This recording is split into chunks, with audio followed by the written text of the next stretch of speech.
I don't want no oil, a spoil in my shoreline. I like fish much better than crud. I like birds and things, a-creeping and crawling. Won't trade no more oil for blood. The sun done give us all we need to make this country run. But that black demon oil's got us fussing and fighting, and I do believe it's time we was done. I don't want them nukes run by them kooks who think radioactivity is fun. No more three-headed frogs or kids with leukemia. Nuclear power ain't fit for a dog. The sun done give us all we need to make this country run. But that nuclear power's got us fussing and fighting, and I do believe it's time we was done. No nukes! Good morning, Toledo, and good afternoon, Columbus. Good morning, Bowling Green, and hello to everyone on the internet, wherever and whenever you are. My name is Joe DeMare, and I'm here with my wonderfully, sorry, my wonderful. How's that? Well, my wonderful co-host Rebecca Wood. Rebecca Wood. Okay, Joe. Yeah, and as you may have noticed, our timing might be a little off today because Rebecca and I just had this big adventure. We drove down to D.C. because we went there for the People's March there. Our charming companions, Kat and Alex. Yes, and so the four of us climbed into the Wonder Van and headed down there. Actually, harkening back to my old college days, stayed at a apartment of a friend of mine who was out on, who wasn't there at the moment, and we made it to the big protest yesterday, and it was a really great experience. Unfortunately, I didn't get, and then after the protest, we drove back, so that's why I didn't get actually to bed till 2, and then I had to get up at 6 to prep the show. So this may not be the sharpest show, but so if you want to help me out, I'd appreciate it, and give us a call at some point at 877-909-1007 to talk to us here on For a Green Future. And For a Green Future is the show where we talk about ecology and the environment, and we talk about it in the ways that it affects you, your wealth, your health, your happiness, the wealth and health and happiness of your friends and your families, and the trees and the birds that eat the seeds from the trees, and the worms that eat the leaves from the trees, and pretty much everybody and everything, because, like it or not, all of us are wrapped up together here on this wonderful planet called Earth. And going to a mass protest like this is you really do get a sense of, like, all of us, like just how many people there are, and you get to see them in all their different, shapes, sizes, and colors when you're in a group with, like, hundreds of thousands of people. I've been to a few mass protests in my day. I went to Obama's inauguration in 2008, which had 2 million people. That was the biggest. And then I was at the People's Climate March in 2014. That was in New York City. That was 400,000 people. And now the claims for this protest that happened just yesterday, was the organizers saying they had 50,000. The D.C. police are saying 25,000. But I'm thinking, I've been in comparably large protests, and this one, the people went all the way from the Lincoln Memorial, and they completely filled that area in front of the Lincoln Memorial, and then they filled the whole area of the reflecting pool on both sides all the way back to the World War II monument, which to me, that would take, comparing it to the other big protests I've been in, you need about 100,000 people to do that. So I don't know where all these numbers are coming from, but this is Joe's personal estimate is 100,000. So, and it was inspiring. It really is inspiring to see that many people getting together of a like mind, and you meet people and you get to talking, and there were actually a fair number of people there from California. I was surprised. Ran into a lot of Californians and Ohioans. Shout out to them. I gave some of them my card so they might actually listen to this broadcast, either on the live or on the podcast or the YouTube versions. But it's inspiring in a way that it else is. I mean, the energy of a huge protest like this one is really, it really helps you to feel like you're part of something. You're part of a bigger thing. They're part of a whole, and it makes you feel whole, and that's a very valuable thing, because so much of our society tries to like divide us up and put us into little pillar or little silos and stuff. And this My major thought during the whole thing amounted to, ooh, pretty colors. My feet hurt. Mostly. Okay, well, so it can do all those lofty things I was talking about, or right. you can just start worried about your feet. But it's good. I recommend going to something like that to everybody at least once in your life. You should try to experience it. And of course, we were there in D.C., and so we got to do the whole Metro D.C. thing. We drove our car we stayed at our friend's apartment was actually in Maryland, and then we took the Metro into where the actual protest was. And I just got amazed again at this amazing human technology that moves literally millions of people every week, every day, and does it for a fraction of the energy of them all having their own cars and driving, and a fraction of the resources, and does it better because you don't have to worry about traffic. If you're sitting there in the Metro, you do not have to worry about congestion and street lights and Siri misdirecting you. that was one of the things that kept happening to us. Is Siri was downright hostile this trip. She told Joe to go play in traffic at one point. Yeah, basically, more or less, effectively. Yeah, she told me to make a U-turn into oncoming traffic. She did on the turnpike. On the turnpike, right? There had been no exits for the last 10 minutes, I think, and there were no signs for any exits, and nobody had asked her anything. Right. She just spontaneously came out with this. Turn left. Make a sharp left. Right. Into the concrete bunker. Yeah. So it's like, oh, okay. So, but anyway, you don't have to worry about any of that. If you have mass transit, you just get to the stop, and, usually you can walk or bike to a stop when you have a good mass transit system, and they'll just take you where you want to go. And it's and you see a lot of interesting people. And one of the nice things was we kept seeing people who were at the protest on the Metro, and we'd hold our signs up to them, and they'd hold their signs back up to us, and it was all very congenial.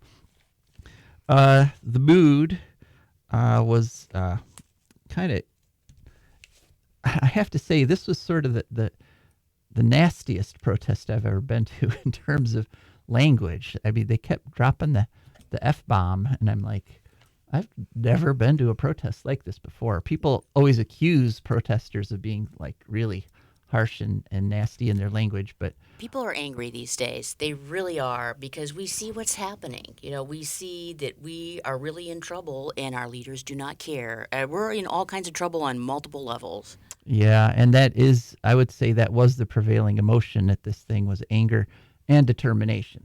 Nobody was despairing. Nobody was crying. Everybody there was like determined that they're going to. We were a gentle, angry people, just like in the Unitarian hymnal song. And there were Unitarians there who had their banners. There were, yeah, I saw them. There was lots of people from different things. And there were two speakers that I saw that I was a little disappointed in. One of them was from 350.org, which is a great organization, don't get me wrong. But they are, working really hard to try to prevent more CO2 from being put in the air so we don't cook ourselves.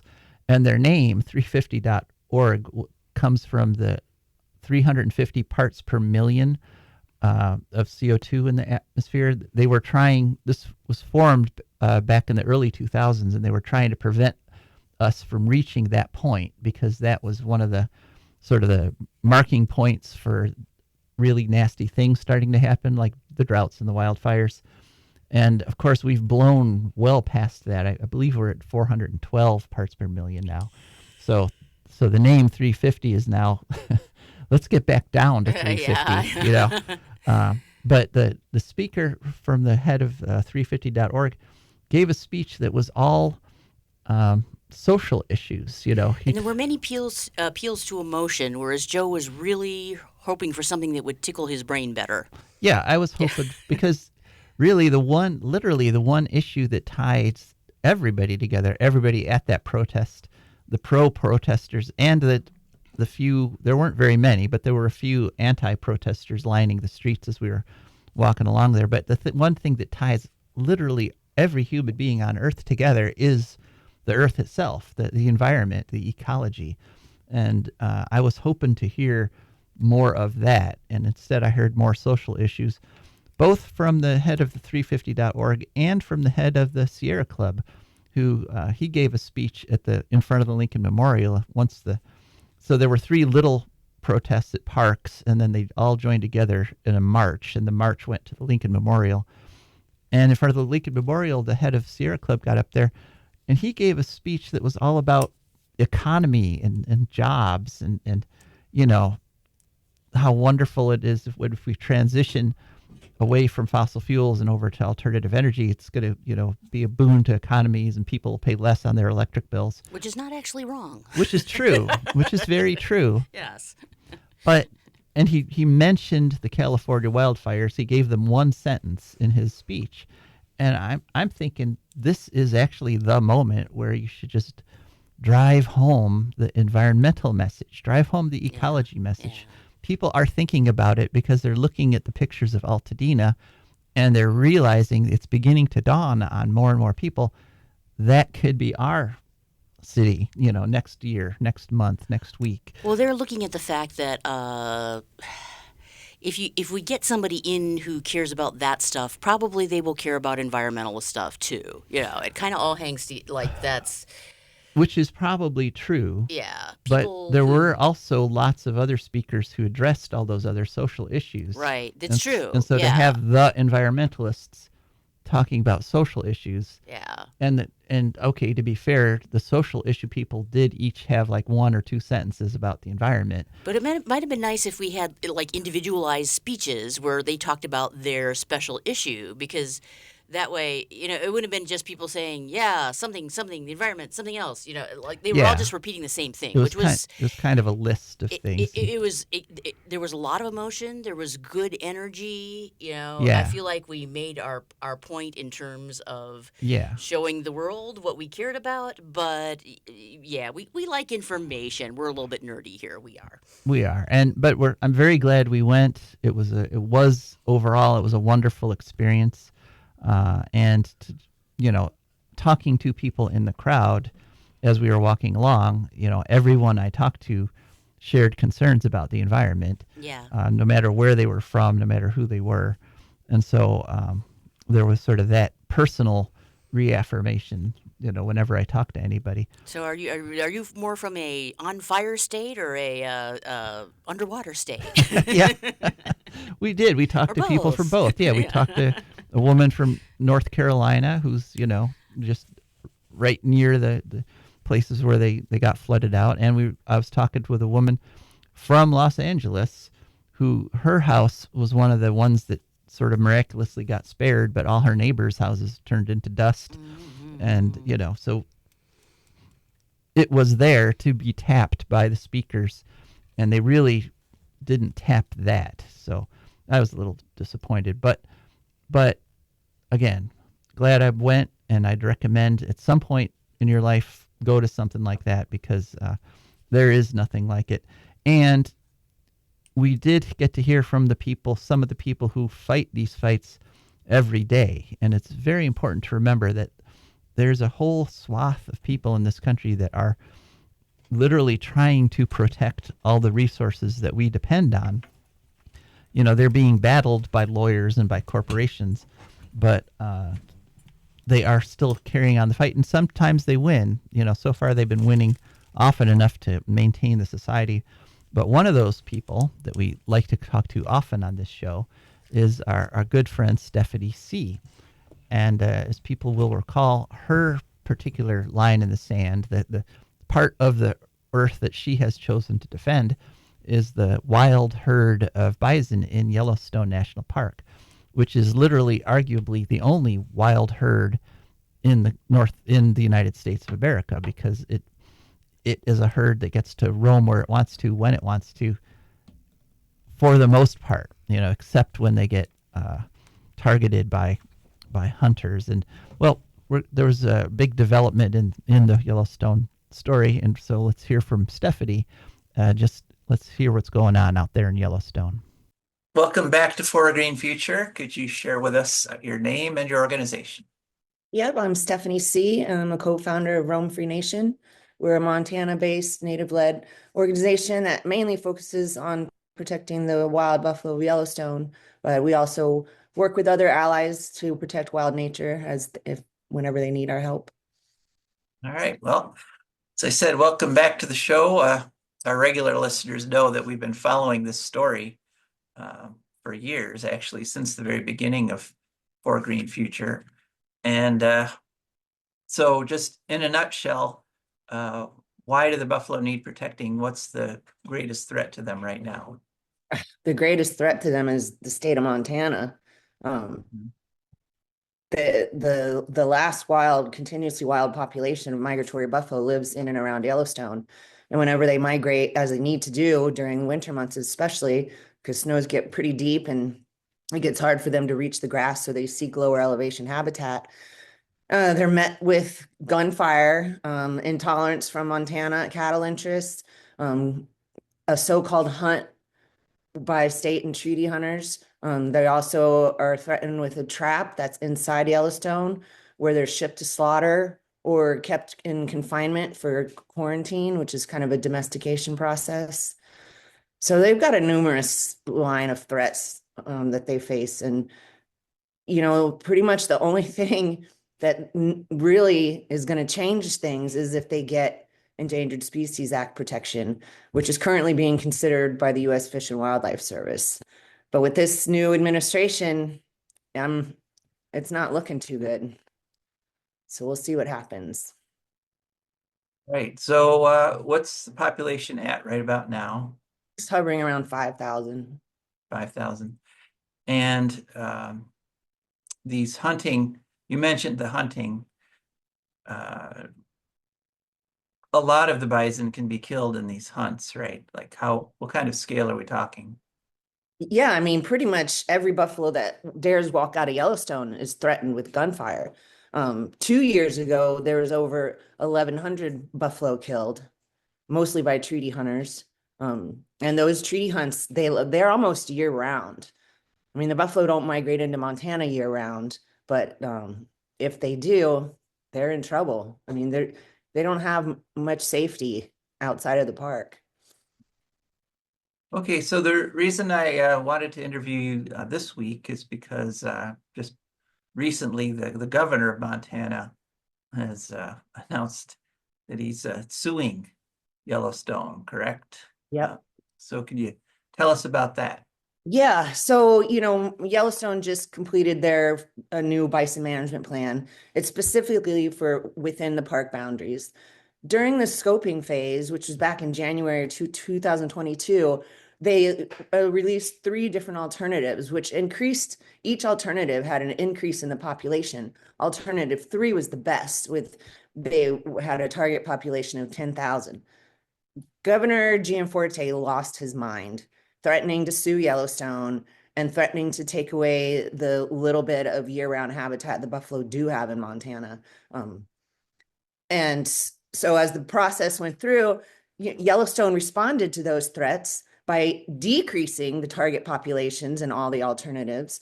And, Gianforte, at the very end of it all, after the record of decision came out, was crying around about how they didn't have any involvement, they weren't consulted properly, and all this big talk about brucellosis threats, which are non-existent, and elk have been blamed for transmitting to cattle, but they're free to roam. So, he's just a big crybaby. This guy is not a friend to wildlife at all. And so now we're dealing with Yellowstone's being sued because Gianforte wants them to drop the population down to 3,000.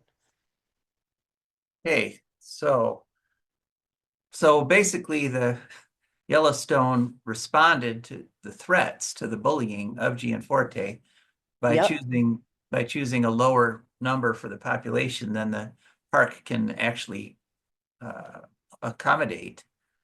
yep, And then he still sued them anyway, which yep. this is, once again, we learned that trying to appease a bully does not work. That's a really good word to describe him.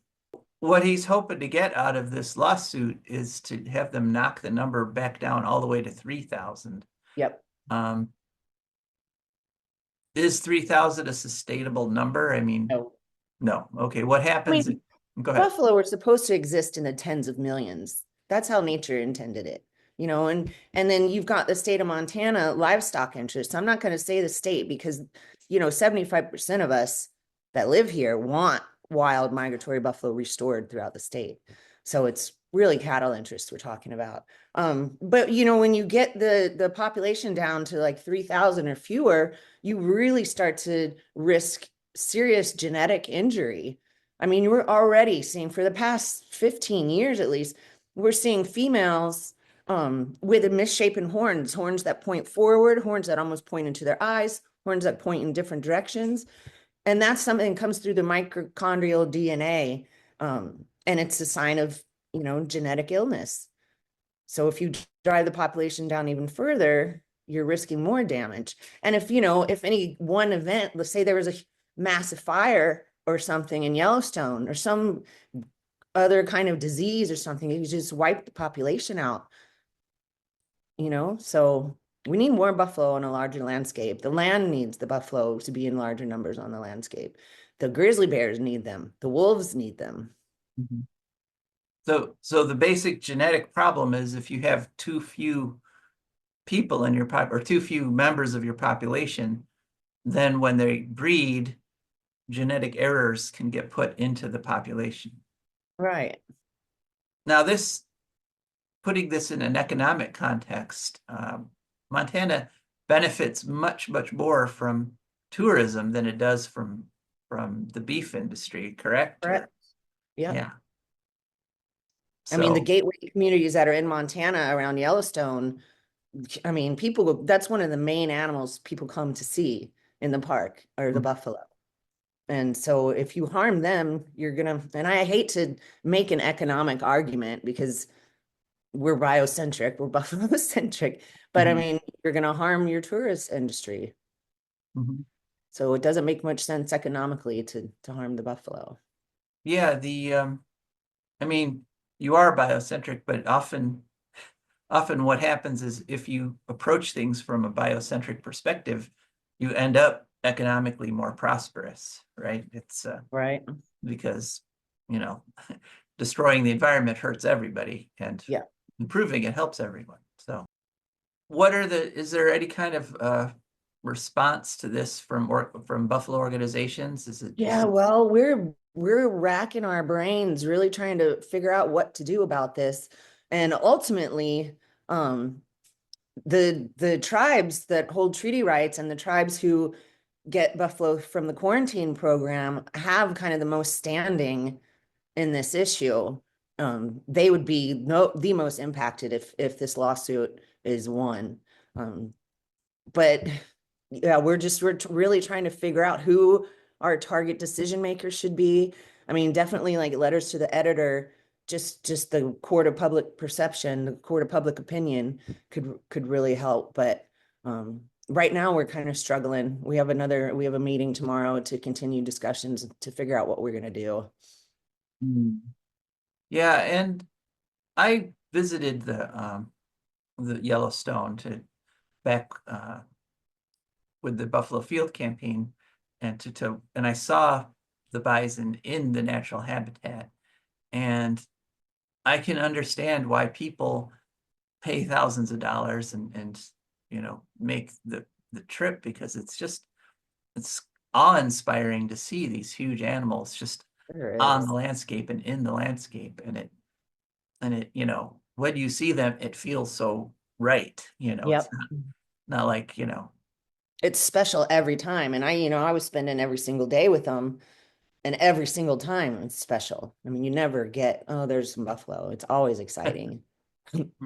yeah. So maybe some of our listeners, if they're planning a vacation, could head out that way, and while you're out there, give the Gianforte, give the governor a ring or a buzz. Spanking. Yeah.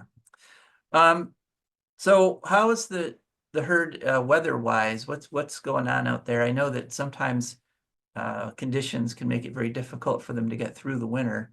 How's it been so far?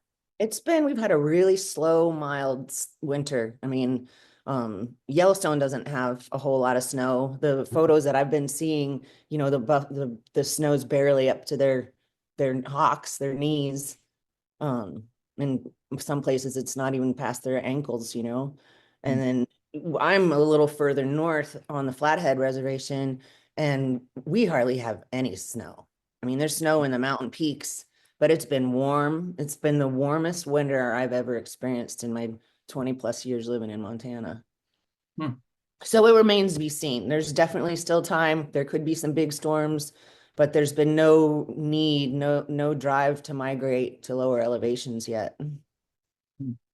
Well, that's kind of interesting, because as I interview you here in Toledo, Ohio, we're just about in the single digits, and it's supposed to get much colder in the next week or so. So Right, I've been hearing about that.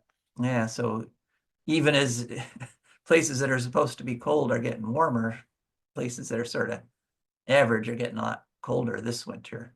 It's crazy. But it also, not much snow is good for the bison in that they can reach their browse, but it also you mentioned fire, it also kind of sets up a dry season for next Yes. year. So when we don't have the snowpack, the rivers don't fill up. The rivers don't get enough water. And so the land doesn't get enough water. And it's a big problem. I mean, you want it to snow. You want the buffalo to be allowed to move through the snow as they need to. You're kind of glad when there isn't too much and they're not getting killed right in front of you. But over time, no snow is really bad. One other question, that was last time we talked, you were getting ready to have a presentation by a former Yellowstone wildlife biologist, who had just retired and so could finally speak freely. How did that go? Did you? It went really well. We had pretty much a packed house. Rick Wallen is the former senior bison biologist for Yellowstone National Park, and he was the one that gave the presentation. And you can see the presentation on our website. We recorded it, and it's under our Roam Free Reports. It's the last one that we did. There's a video in there. Okay, and It was great. did he? What was his? Did he give any kind of information about these numbers, about what the bison can and can't support in Yellowstone? Well, no, he has said, and Chris Jeremiah, the current senior bison biologist, they've both said that the park alone can sustain upwards of 11,000 buffalo. And Rick has always said, like, there's so many, like the rancher types that were, oh, those buffalo, they're just overgrazing, harming the habitat. And Rick has said they don't even use all the available habitat, and they create and manage their own habitat. That's what they do. If you put them behind fences, yeah, but a wild migratory buffalo is good for the land. Mhm. All right, and they were good for the prairie too. I mean, Exactly. They are the main stewards of the grasslands and prairie ecosystems. and don't they also, when they're grazing free on an open range, sequester carbon too? Yep.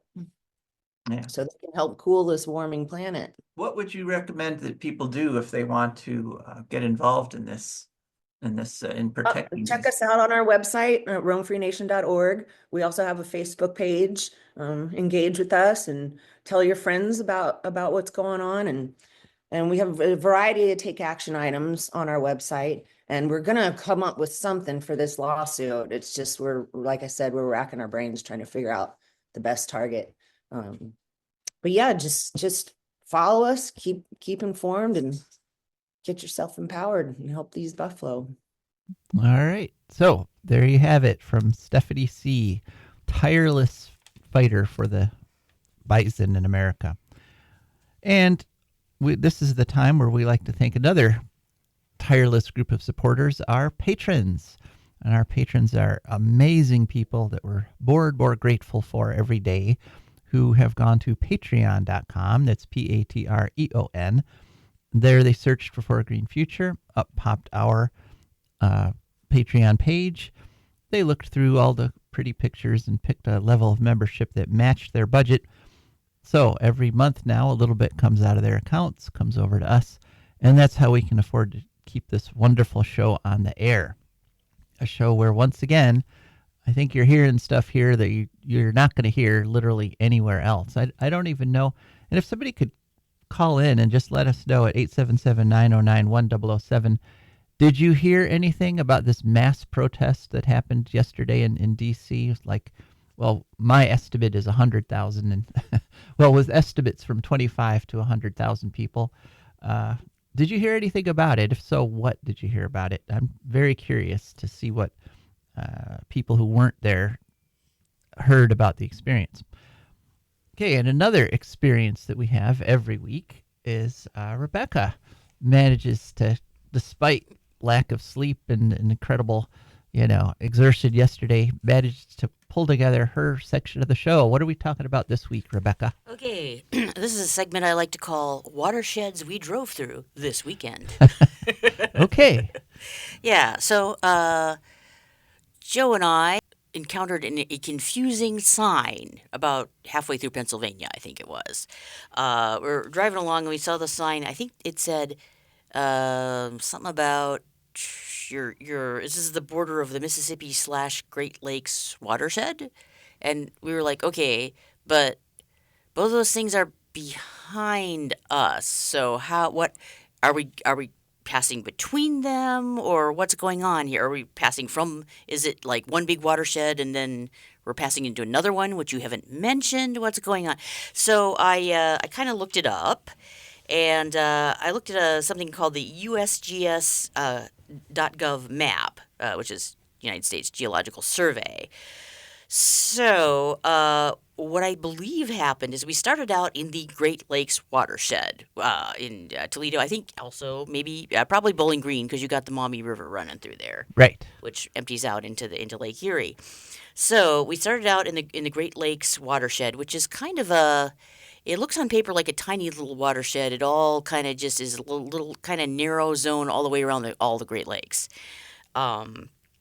So yeah, that's where we were, and you can actually theoretically go directly from the Great Lakes to the Mid-Atlantic watersheds, but you would have to hug the coastline really really closely. And we were going to D.C., so we had to drop down south. Plus, even if you're going straight, like the coastline leaves you and goes up north at that point. So I'm pretty sure what we did was go from the Great Lakes watershed to the Ohio watershed. Ohio River. Ohio River watershed, and from there to the Mid-Atlantic watershed. So we passed through 3 watersheds, as far as I can tell. So yeah, there's also in the region the Upper Mississippi, which was for some reason mentioned on that sign. There's the Upper Mississippi watershed, which is kind of to the west of Indiana, like maybe the very far west of Indiana and other places, and there's a Lower Mississippi, which basically touches the corner of where the Ohio and Upper Mississippi watersheds meet, and then kind of spreads out mostly south and a little bit west. It was a little bit difficult also because there are different systems of classifications of watersheds, many of them. If you just take it in its purest form, the smallest you can get, the least number you can get down to is that there is a part of the United States of America that drains into the Atlantic. There's the Atlantic watershed, and there's a Pacific watershed and an Arctic watershed. So that's the system of three. There's a system of five, and really, like every single body of water, including little creeks and stuff, has its own watershed. So, in between those three major watersheds we went through, which all I believe were Atlantic watersheds, they would have been part of the Atlantic watershed because the Great Lakes drain through the St. Lawrence into the Atlantic, and obviously the Mid Atlantic watershed is all rivers that go into the Atlantic.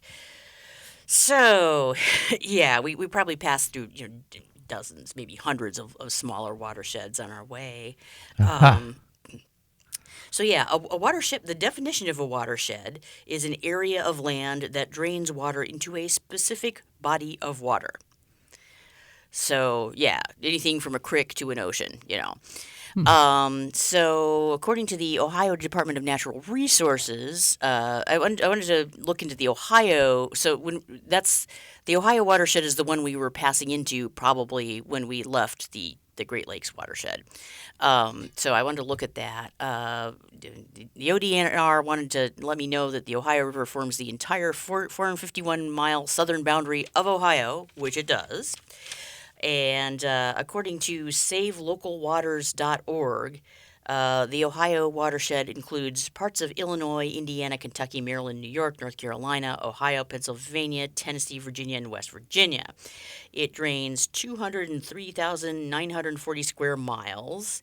Most of this is drained by tributaries. Obviously, it all ends up in the Ohio River at some point, but only 5% goes directly into the Ohio River.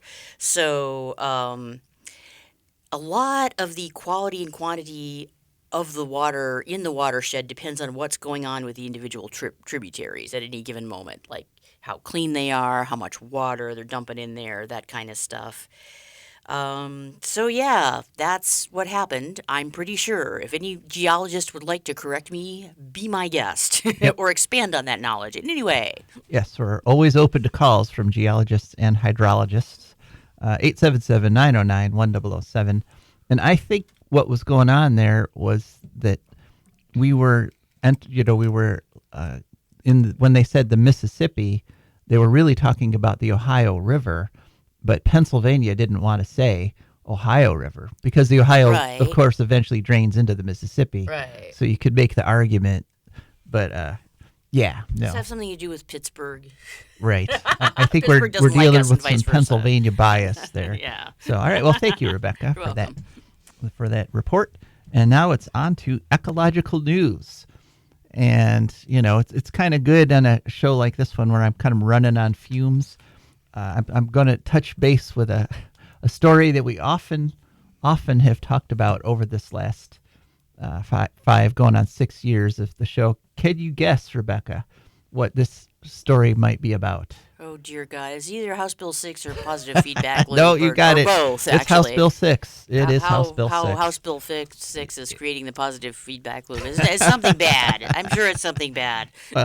Well, actually, it's kind of good in finally. terms of sort of justice. Here's the update. House Bill 6. This is from the Columbus Dispatch on January 17th.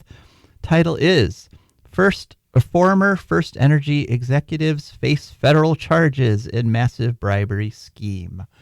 So what's happened here? Doodle. Yeah, those who've been following us, even a little bit, know that the former Speaker of the House, Larry Householder, serving 20 years in prison for taking bribes, and 2 other government officials committed suicide over these bribes. This $65 million in bribes that First Energy paid in order to get $1 billion for their nuclear plants, a direct bailout, in addition to your personal electric bill going straight to First Energy just because they've got nuke plants.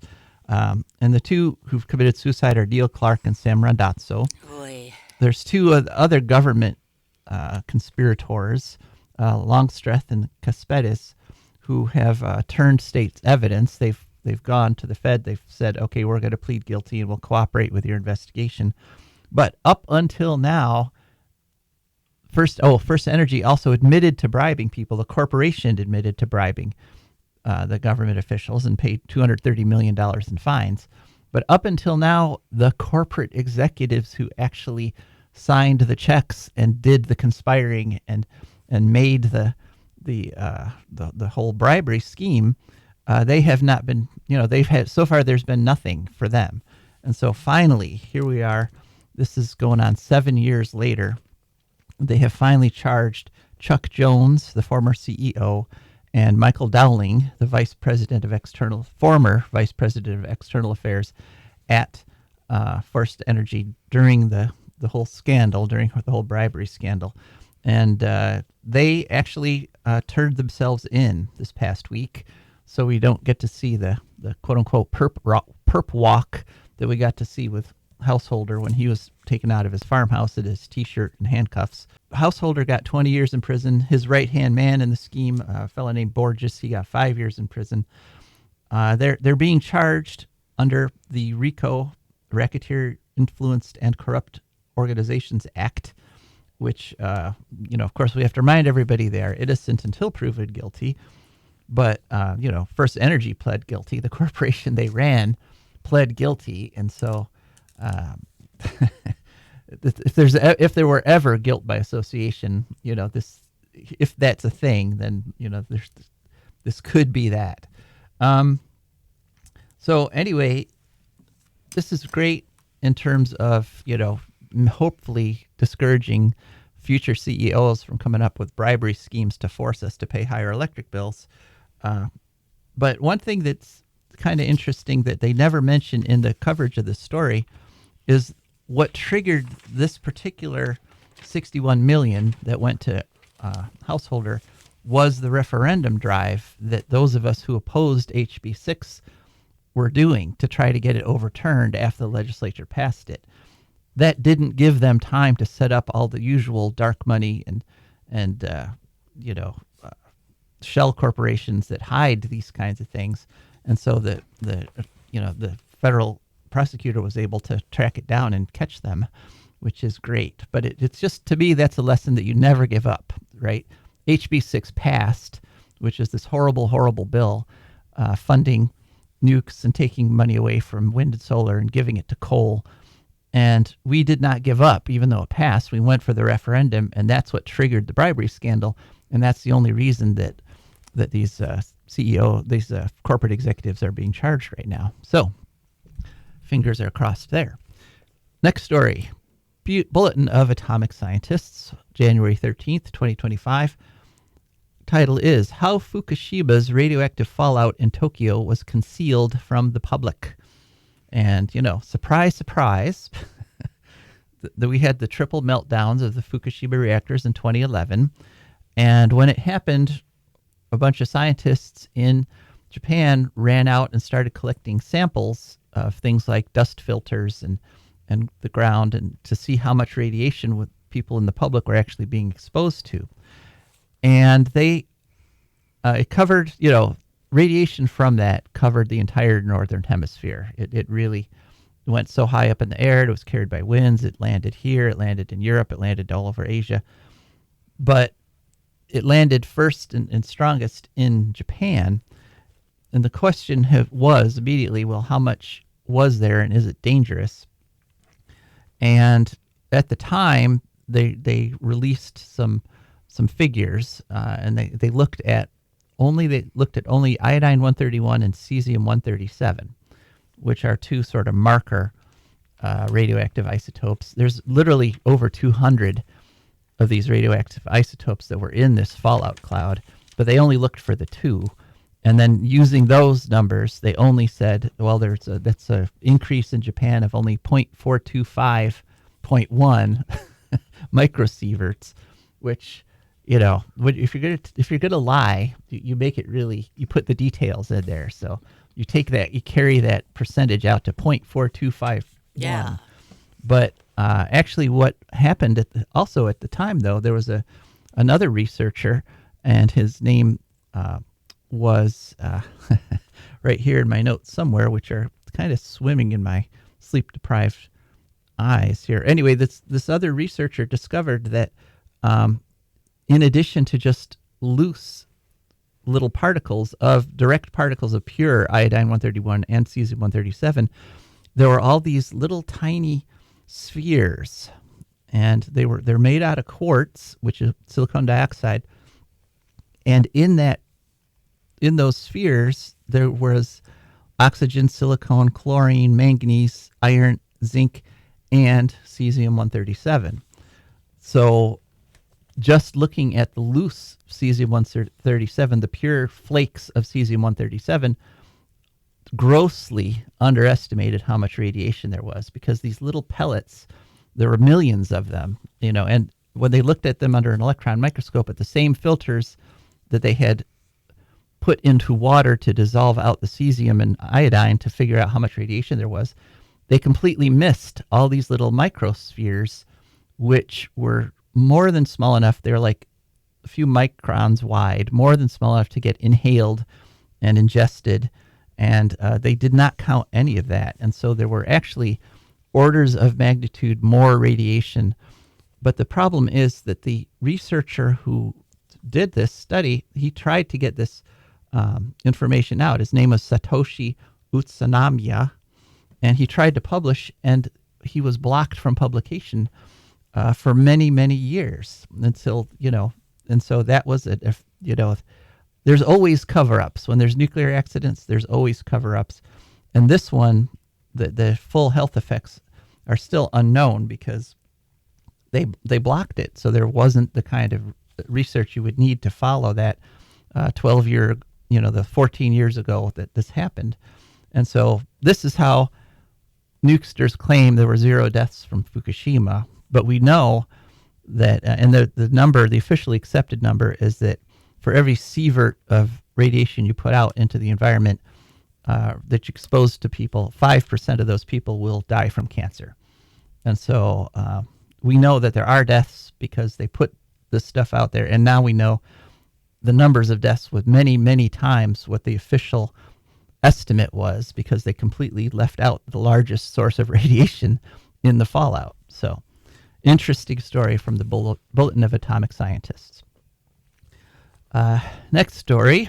This has to do with our incoming president. This is from the Raw Story website. Coming like a bomb. Yes, rawstory.com on January 15th. And the title is, Should Be Ripped Down ASAP. Trump declares war on windmills in angry rant. And he went off. Apparently, Trump posted on his Truth Social about how horrible windmills are, and It's like if Don Quixote was evil. yeah, kind of like a Don Quixote, and didn't have a horse or anything to actually run at the windmill. He just kind of had to stand back and insult them. Right. Yeah. So he told lots of lies in these Truth Social posts. He lied about the cost of wind turbines. He lied about how practical they are. He said they're complete economic disasters when actually they're a multi-billion-dollar business with tons of profit. And he says they're not practical, even as Iowa gets 60% of its electricity just from wind turbines. I mean, that sounds pretty practical to me. If you get more than half your power from wind, that must be a practical source of energy. And Iowa has one of the lowest electricity prices in the country. It's not, it's nowhere near the most expensive. And the cost actually of electricity in Iowa from 2022 to 2023 actually dropped 3.5% because they keep shifting more of their production to wind, which is one of the cheapest sources of power in the world. So this kind of ties in with another story, and that is Trump's Energy Secretary nominee, Chris Wright, who's most likely going to replace Jennifer Granholm. This week he had his confirmation hearings in the Senate, and it's kind of interesting because he admits climate change is real. He admits it's caused by humans. And so, you start out there, but then the question is, well, then what do we do about it?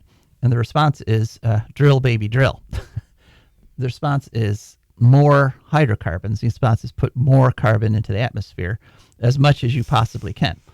So his direct quote is that there is no such thing as dirty energy, that all energy is good, whether it's from coal or oil or natural gas or nuclear or No, it isn't. whatever. It And really isn't. it's just so ironic for me to hear that, because this is the same policy Obama had. Obama had the quote, all of the above policy, which is, don't choose between any kind of energy based on pollution or cost or practicality. It's all good. Just make lots of whatever. And to say, yeah, climate change is real. It's because we're putting hydrocarbons in the air, and I'm going to increase the number of hydrocarbons. Isn't that a little crazy? Isn't that like, getting told by the doctor and admitting to the doctor, yes, I understand that hitting myself in the head with this board is causing me to have a concussion, but I'm going to go home and hit myself in the head with the board some more because I enjoy it. No, it's like, no. It's like something I'd say to a doctor. Yeah. So it's kind of crazy. He also claims that global warming, even though it's real and caused by humans, doesn't contribute to things like the wildfires and the droughts. Right. So it's like, then what does it do? Being wildly hot and not having much water does not contribute to fire. Fire or drought. Okay. So not having rain doesn't contribute to droughts. I don't. Yeah. So anyway, that's what's happening on that front. Next, going to Marietta Times, locally meaning Ohio, January 13th. Title is Politicians Deciding What's Public. And it's a very interesting case that just got argued this past week before the Ohio Supreme Court. The Attorney General, Yost, is refusing to comply with a public records request. So in Ohio, as in most states, we have something called a Sunshine Act, which says that public records are available to the public if they ask for them. And what happened back in 2020 is the Republican attorneys general sent a letter to the federal EPA opposing clean air regulations. They said, we shouldn't be having clean air regulations. And so a group called the Center for Media and Democracy put in a public records request saying, what was the thinking behind this? Tell us what all you Republican attorney generals were saying as you decided to write this letter. Was this based on any kind of research? Did you ignore research? Did you say things like, well, yeah, that's true, but we're going to claim the opposite? What happened in the halls of government to generate this letter? And the attorney general has refused. He's just saying, oh, yeah, I'm not going to follow this law. So they took him. He's been taken to the Ohio Supreme Court. The arguments were made last week. And part of what happened during the whole process is the first story was there were no records, that, we all just somehow generated this letter without creating any kind of paper trail or having any communications with each other. During the appeals process, it was proven, okay, there are a bunch of records, which, seems kind of obvious. But now he's just saying, well, I don't have to turn them over because I don't want to. Because I'm, That's the rule. me. So we'll have to see how this one turns out. But it looks like all these attorney generals kind of colluded in order to ignore the science that the law was based on. And that would be valuable information, I think. All right, here we go. And we've almost done it. And as usual, I like to finish on a positive note. Businessgreen.com, a story on January 17th. And the title is Sunshine Bill, as opposed to the Sunshine Act. This is over in the United Kingdom. Lib Dems claim rooftop solar law could protect homes against soaring energy costs. And essentially what it is they've had a second reading in Parliament, and in the parliamentary system, third time's the charm. So if they read it one more time, then it'll pass and become law. And the law is that all new homes in the United Kingdom have to be built with solar panels. And it's a really good law. They're saying at least 40% of the area of the first floor of a house you have to have that much solar on the house. And that would really take a dent out of electricity demand, especially during high heat times when you need a lot of power to run your furnaces or your air conditioners and stuff. And it's a really good law. And interestingly, one of the main supporters is the Campaign to Protect Rural England, which is a sharp contrast to the U.S., where rural people are being turned against solar. But there they realize it lowers bills, it'll help farms stay in business, and it'll protect the people in the rural areas if there's like power outages or lines down. They'll have some independent electricity. And so they're in favor of it. Now, the ones against it are the home builders associations because they don't want to be bothered to do this. But 80% in the surveys, 80% of people in the UK support this law. Unfortunately, there's some speculation that because the homeowners oppose it, it's going to be essentially neutered. They're going to make this a optional law, a law you could follow or not follow. In other words, not a law at all. But we're going to see if there's a third reading, if they keep it mandatory. And if they do, that'll be a great thing for you and me, because that means people over in the UK will be putting less carbon in the air. All right. That is it for this show. I wasn't sure we were going to be able to get through it, but we did. Thanks so much for listening. This is Joe DeMare. And Rebecca Wood. And we are signing off.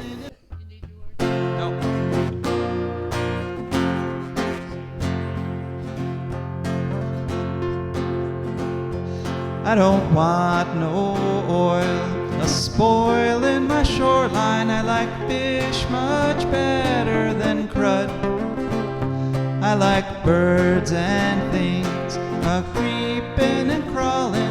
Won't trade no more oil for blood. The sun done give us all we need to make this country run. But that black demon oil's got us fussing and fighting, and I do believe it's time we was done.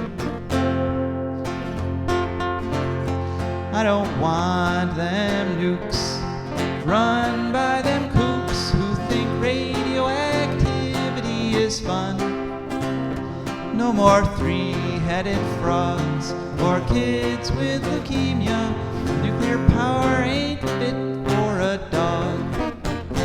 The sun done give us all we need to make this country run.